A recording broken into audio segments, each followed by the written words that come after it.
Sudah siap, Pak? Oke, siap. Udah saya itu juga ya. Iya, silakan silakan Saya, share screen-nya, Pak.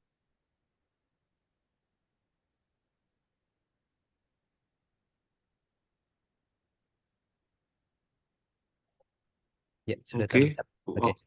sudah waktunya 20 menit, Pak ya, silakan.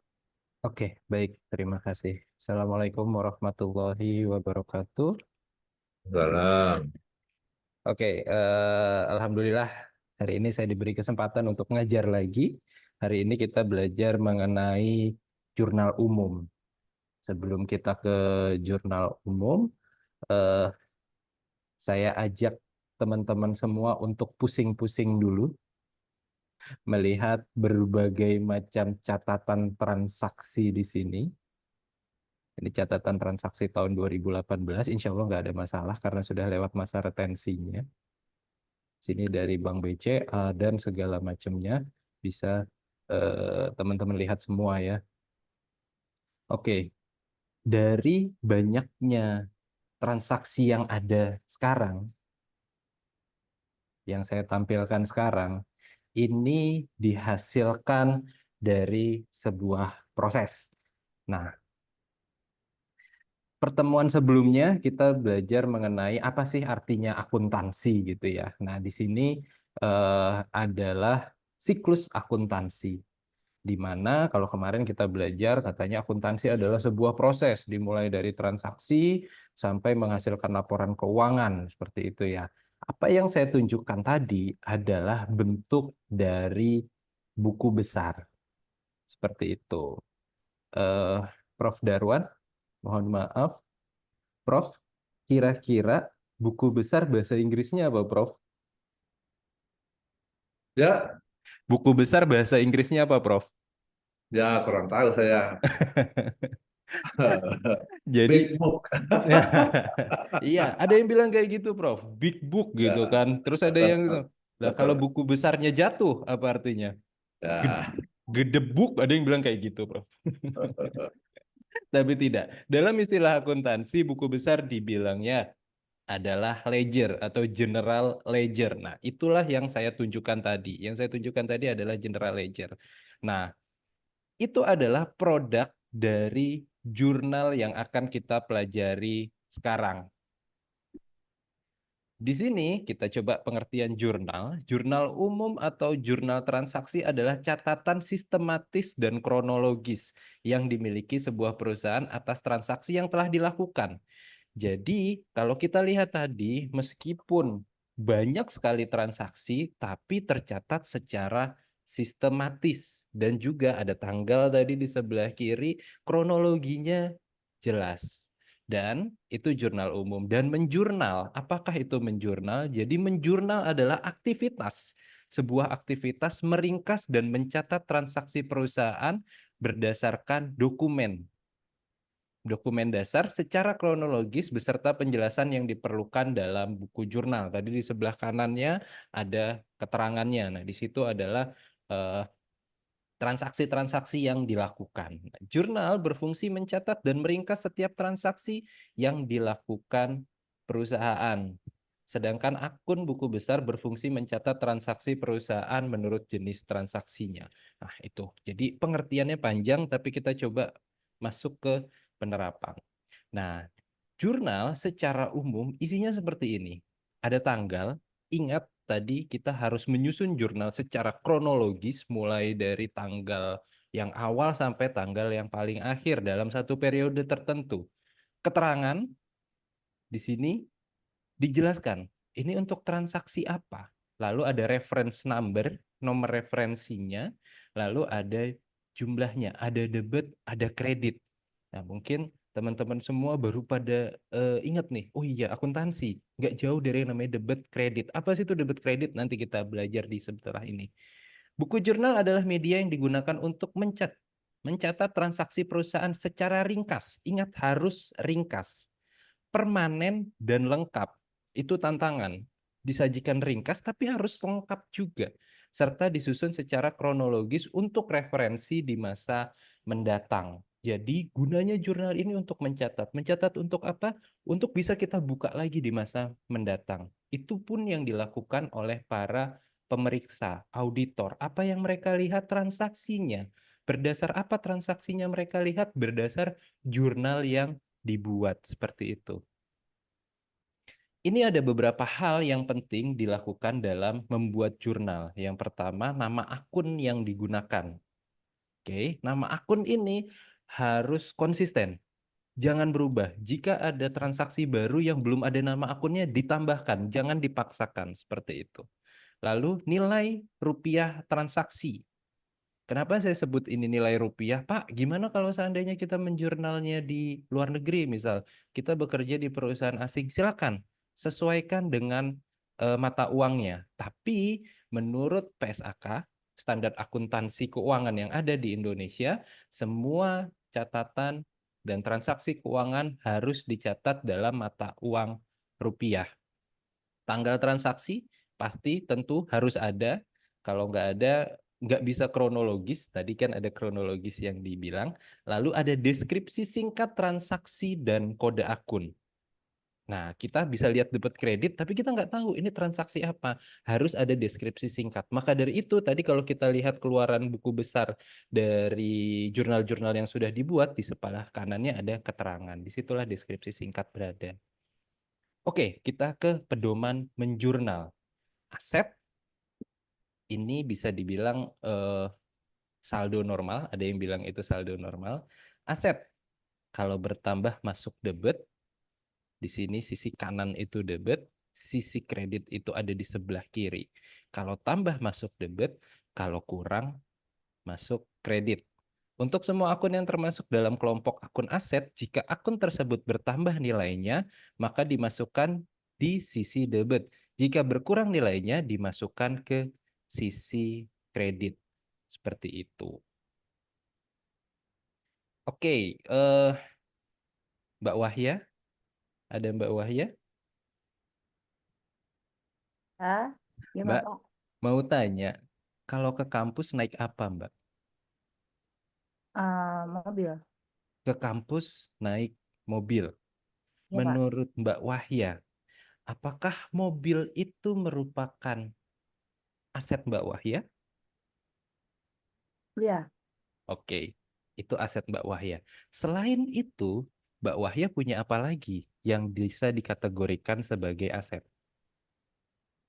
hmm, pemikiran saya, ilmu saya yang sudah dari kampus. Oke, pemikiran, ilmu. Bagus, benar sekali.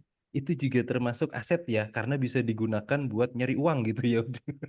Bisa Ya, Pak. di-sharing gitu. Oke, terima kasih Mbak Wahya. Oke, menarik sekali. Mbak Wahya menyebutkan ada mobil, ada pemikiran. Apakah pemikiran termasuk aset? Iya, bisa juga. Karena aset itu bisa kita kategorikan. Ada tangible asset, ada intangible asset. Tangible asset itu aset yang terlihat, seperti yang Mbak Wahya bilang tadi. Oh, saya punya mobil, Pak. Oh iya, bisa kita lihat. Terus saya punya pemikiran, Pak. Oh iya, itu bisa masuk ke dalam aset. Itu intangible asset. Aset yang tidak terlihat. Tapi kalau kita masuk ke dalam perusahaan, apakah perusahaan punya pemikiran? Tentu tidak. Perusahaan dijalankan oleh banyak orang. Pemikirannya beda-beda. Tapi apa yang bisa menjadi intangible asset dari perusahaan?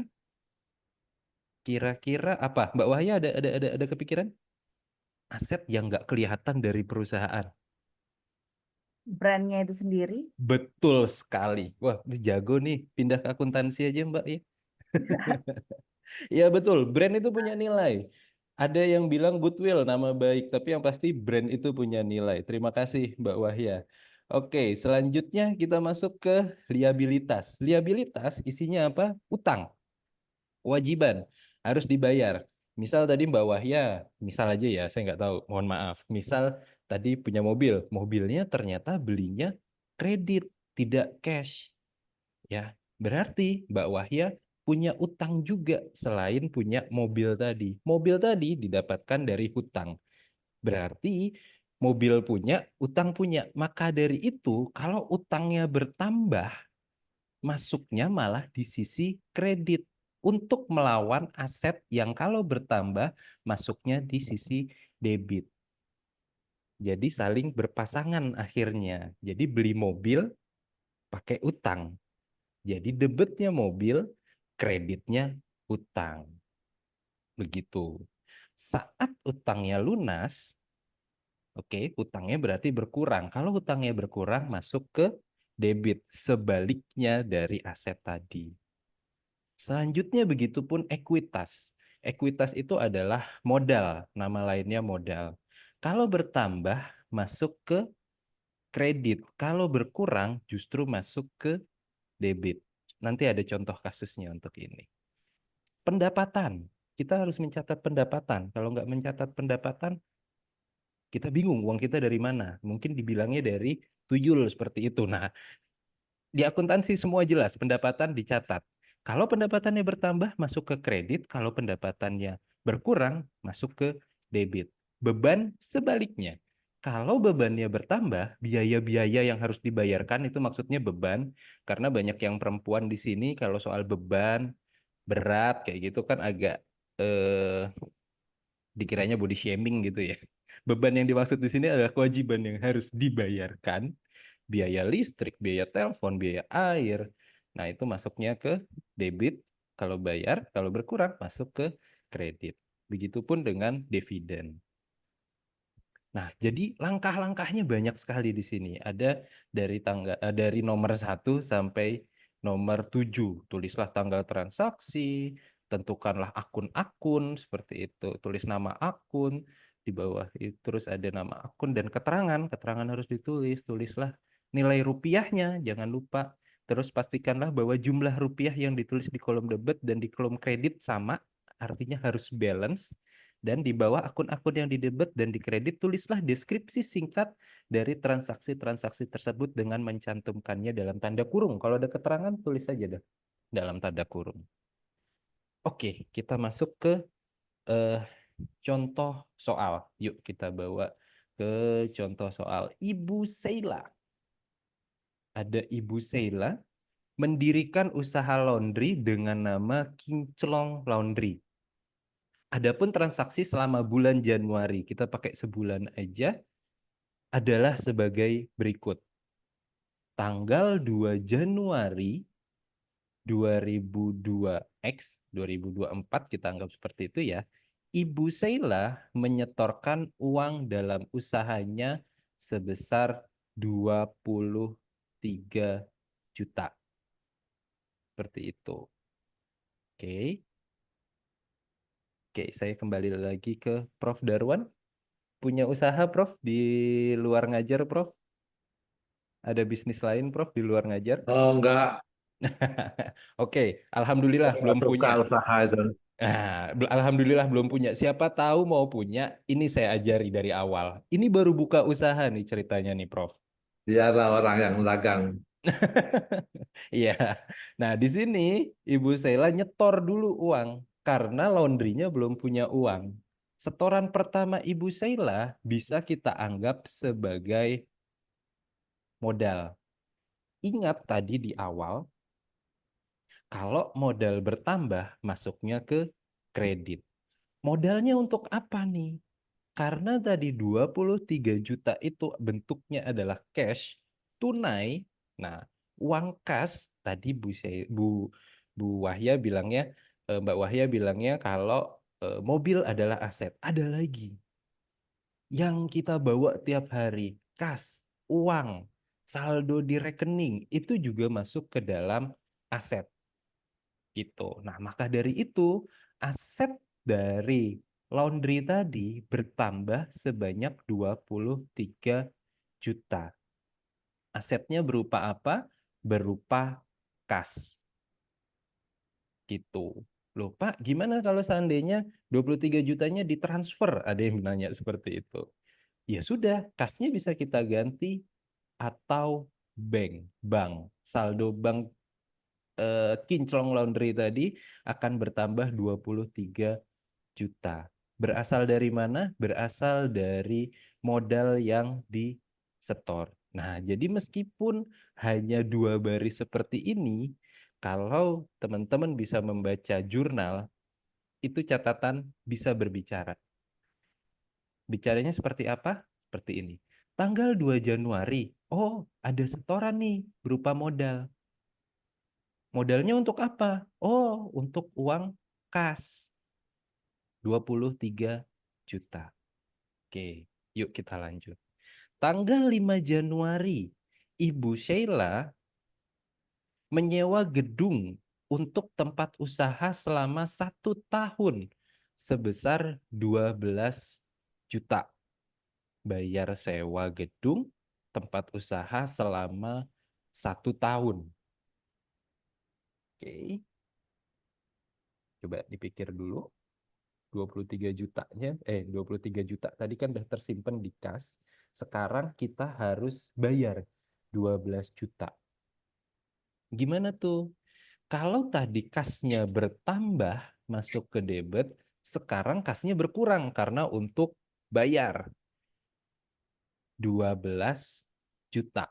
Akhirnya dari 23 berkurang 12 juta. Di sini kita sudah bisa tahu sisa kasnya harusnya berapa. Itu 23 kurang 12 seperti itu ya. Nah, untuk bayar apa? Untuk bayar sewa. Sewa dibayar di muka seperti ini. Kenapa dibilangnya sewa dibayar di muka? Bukan sewa saja. Jadi kalau di akuntansi ada sewa dibayar di muka, ada beban sewa. Hati-hati itu agak berbeda. Kalau sewa dibayar di muka, dibayarnya di awal. Bukan di muka maksudnya di depan mukanya yang punya gedung ya, bukan. Tapi sewa di awal periode. Di tanggal 5 Januari bayarlah 12 juta. Berbeda dengan beban sewa. Beban sewa bayarnya di akhir. Setelah digunakan, baru dibayar. Itu beban sewa. Berbeda juga kategorinya. Kalau sewa dibayar di muka, ini masuknya ke aset. Sementara kalau beban sewa itu masuknya ke biaya. Kenapa masuk ke aset? Karena sewa dibayar di muka, bayar di awal, kita punya hak selama, tadi berapa tahun periodenya? 1 tahun ya? Selama 1 tahun. Kita punya hak menggunakan gedung selama 1 tahun. Dan hak atas gedung tersebut bisa kita akui sebagai aset. Bisa kita akui sebagai kekayaan kita selama 1 tahun ke depan.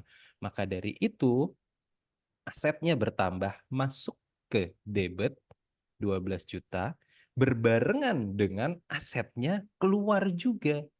Kasnya berkurang juga, akhirnya masuk ke kredit sebesar 12 juta.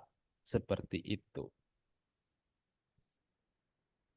Semoga bisa menjadi itu ya, pencerahan. Coba, misal kita lanjut dulu deh. 10 Januari 2024 dibeli peralatan laundry, mesin cuci, selang air, setrika sebesar 7.300.000. 7.300.000-nya dibayar tunai. Gimana sisanya? Masih ada 6 juta nih. Uangnya kurang. Maka itu bayarnya ngutang. Seperti itu ya. Nah, akhirnya terbitlah seperti ini. Ini kalau tadi kita belajar yang ringkas, ya seperti ini. Lalu selanjutnya kita belajar yang agak expert nih. Ada nomor referensinya. Nah, seperti ini. Peralatan, karena beli masuk ke masuk ke debit, aset beli masuk ke debit 7.300.000, kasnya berkurang 6 juta. Ingat ada penambahan utang usaha sebanyak 1.300.000 karena tadi uang yang nggak cukup harus ngutang. Seperti itu. Lalu ada transaksi tanggal 12 sampai tanggal 30. 12 Januari sampai 30 Januari. Ini akan menjadi tugas buat teman-teman semua. Silakan dikerjakan. Saya rasa ini saya beri waktu 20 menit, harusnya sih bisa mengerjakan semuanya. Kalau ada yang mau ditanya, silakan angkat tangan, raise hand, maju ke depan. Yuk kita selesaikan bareng-bareng. Saya rasa cukup sekian. Terima kasih. Saya akhiri. Wabillahi taufik wal hidayah. Wassalamualaikum warahmatullahi wabarakatuh. Waalaikumsalam warahmatullahi wabarakatuh. Waktunya pas, Pak. Alhamdulillah. Bisa langsung, Prof. Silakan, Prof. Baik, ini selamat terakhir ya. Ini saya kira semuanya luar biasa ini. Alhamdulillah. Tapi tadi khusus untuk Pak Amri itu kalau bisa bagian-bagian tertentu itu ada semacam ilustrasi gitu. Oke, baik. Apalagi topik ini kan topik menarik gitu, karena orang kan kalau bicara uang senang sekali gitu ya. Iya, Prof. Apalagi akuntan kan yang diurus miliaran terus gitu, tapi uangnya nggak tahu berapa gitu. Betul, Prof. Nggak pernah megang uangnya. Surat akuntansi juga dia bicara miliaran terus, padahal gajinya kan hanya berapa ribu gitu ya. Eh, seperti di slide terakhir tadi itu kalau bisa apakah kita akan rata kiri atau rata kanan? Itu mungkin rata kiri lebih bagus, jangan sampai di seperti itu supaya nanti agak sedikit lebih komunikatif gitu. Terus tadi ada sekali ada tanda minus, ada tanda plus, gitu ya. Itu kan tidak semua orang bisa ini. Terus saya itu apa bedanya kartu debit dengan kartu kredit gitu kan? Karena kartu kredit juga kan bisa untuk ngambil uang kan? Iya, betul, Prof. Ya. Tapi saya senang sekali dengan akuntansi ini karena dulu juga saya waktu SMA itu IPS. Dulu kan disebutnya tata buku dan itu dagang gitu. Iya, sebelumnya, Kita Prof. punya komentar khusus untuk Bapak, tapi saya pikir mudah-mudahan komentar saya untuk semua peserta tetap bisa didengarkan sehingga menjadi bagian dari perbaikan ini. Pesan saya sebetulnya jadi dosen memang harus sungguh-sungguh ya. Bapak dan Ibu harus menyiapkan diri untuk benar-benar menguasai bahan dan punya cara untuk membelajarkannya. Kalau Bapak dan Ibu bisa jadi dosen yang hebat, yang bahagia itu bukan hanya anak-anak, tapi juga diri sendiri. Tapi saya punya pesan kepada dosen muda, ini saran umum ya. Nanti direkamannya diedit saja. Bapak dan Ibu coba mencari kolaborasi keluar. Kalau Bapak dan Ibu itu serajin apapun, kalau di kampus saja gitu, uangnya segitu, pengabdiannya segitu, gitu ya, kawannya segitu gitu. Kalau mau agak-agak berjaya dikit harus banyak keluar ya. Termasuk juga punya pengalaman dalam rangka bagaimana melakukan tata kelola proses pembelajaran yang bagus. Tapi kalau kita mau kompetitif itu di luar, saran saya terutama bagi yang muda-muda harus menyegerakan diri untuk menyelesaikan program doktor.